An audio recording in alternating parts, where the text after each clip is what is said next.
नेपाली बहादुर है, ये गुलाम नहीं है। इनको ऐसे तरीके से मारेंगे तो कौन सा देश चलेगा। নেপালে ইতিহাস গড়ল জেনজিরা। মাত্র 2 দিনের বিক্ষোভের মুখে পদত্যাগ করলেন প্রধানমন্ত্রী কেপি শর্মা ওলি। প্রশ্ন হলো, কেপি শর্মা ওলি এখন কোথায়?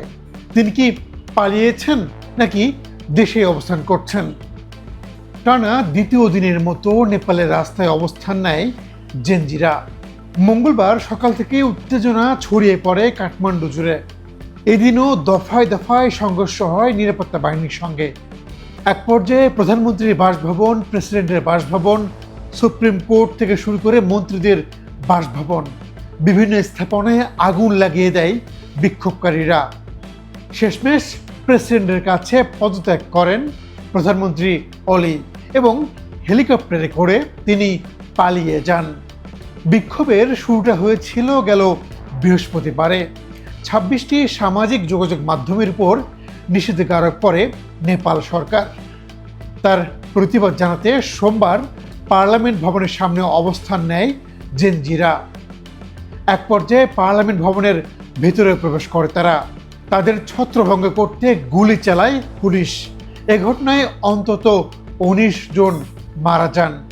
মঙ্গলবার আরও 2 জনের মৃত্যু হয়। ঘটনা বেগতিক দেখে সোমবার রাতেই কয়েকজন মন্ত্রী পদত্যাগের সিদ্ধান্ত নেন। চাপ বাড়তে থাকে অলির উপর। বিক্ষোভ দমনে ব্যর্থ হয়, শেষ পর্যন্ত তিনি পদত্যাগও করেন।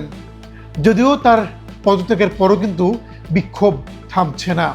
নেপাল জুড়ে সহিংসতা ছড়িয়ে পড়েছে। বিভিন্ন সরকারি স্থাপনায় হামলা চালানো হচ্ছে। মন্ত্রী এমপিদের বাসভবনে হামলার ঘটনা ঘটছে।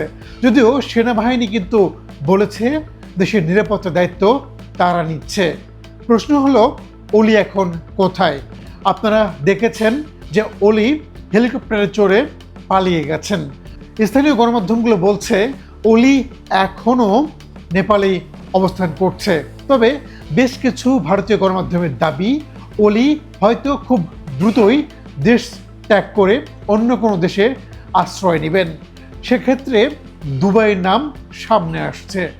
বলে রাখা ভালো, গত বছর জুলাই মাসে কিন্তু চতুর্থবারের মতো অলি নেপালের প্রধানমন্ত্রী হিসেবে দায়িত্ব নিয়েছিলেন।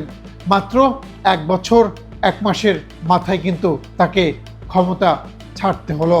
জেনজিদের নেতৃত্বেই আরেকটি অভ্যুত্থানের সাক্ষী হলো বিশ্ব।